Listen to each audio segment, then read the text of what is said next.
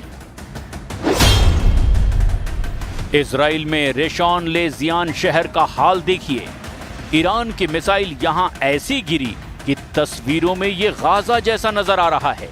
ये जगह तेल अवीव से करीब 19 किलोमीटर दक्षिण में है और यहां हुए हमले ने इजराइल को पूरी तरह से झकझोर कर रख दिया। תושבות תושבים יקרים, זה בוקר קשה מאוד מאוד מאוד. העיר ראשון לציון, כל מבצע צבאי, הכל היא חלק, ראיתי כבר הכל. ईरान की इन मिसाइलों को रोकने की सबसे बड़ी जिम्मेदारी थर्ड सिस्टम की थी, लेकिन इजराइल को सबसे बड़ी मायूसी भी इसी सिस्टम से मिली। अमेरिका ने इजराइल को एक नहीं दो थर्ड सिस्टम तोहफे में दिए थे। पहला सिस्टम अक्टूबर 2024 में डिलीवर किया गया और दूसरा सिस्टम अप्रैल 2025 में इजराइल पहुंचा। अब ईरान का हमला देखकर लगता है कि थर्ड मिसाइल डिफेंस सिस्टम की गारंटी सिर्फ 50-50 वाली ही बची है, जबकि बेंजामिन नेतन्याहू को ईरान के हमले से बचाने के लिए बाइडेन और डोनाल्ड ट्रंप ने अपनी सबसे बड़ी मिसाइल प्रूफ जैकेट इजराइल को पहनाई थी, लेकिन वो तो 13 जून की रात को बुरी तरह से नाकाम साबित हुई। आखिर इस मिसाइल प्रूफ जैकेट में खास क्या था जो पूरी तरह से एक्सपोज हो गया, क्योंकि दुनिया तो सबसे बेहतरीन मिसाइल रक्षा प्रणाली मानी जाती है। दावा है कि थाड 200 किलोमीटर की दूरी तक दुश्मन की किसी भी मिसाइल को मार सकता है। ये 150 किलोमीटर की ऊंचाई तक किसी भी मिसाइल को इंटरसेप्ट कर सकता है। अमेरिका के पास थाड की 7 बैटरियां हैं। एक बैटरी में 6 ट्रक माउंटेड लॉन्चर होते हैं। दुश्मन की मिसाइल को रोकने के लिए थाड सिस्टम के एक लॉन्चर से एक बार में 8 मिसाइल दागी जा सकती हैं। यानी पूरी बैटरी में कुल 48 इंटरसेप्टर मिसाइल होती हैं। इसे ऑपरेट करने के लिए 95 सैनिकों की जरूरत होती है। लेकिन ये काफी साबित नहीं हुए, क्योंकि ईरान तो एक बार में सैकड़ों मिसाइल फायर करके थाड और बाकी इजरायली मिसाइल डिफेंस सिस्टम की पूरी तरह से पोल खोलकर रख चुके हैं।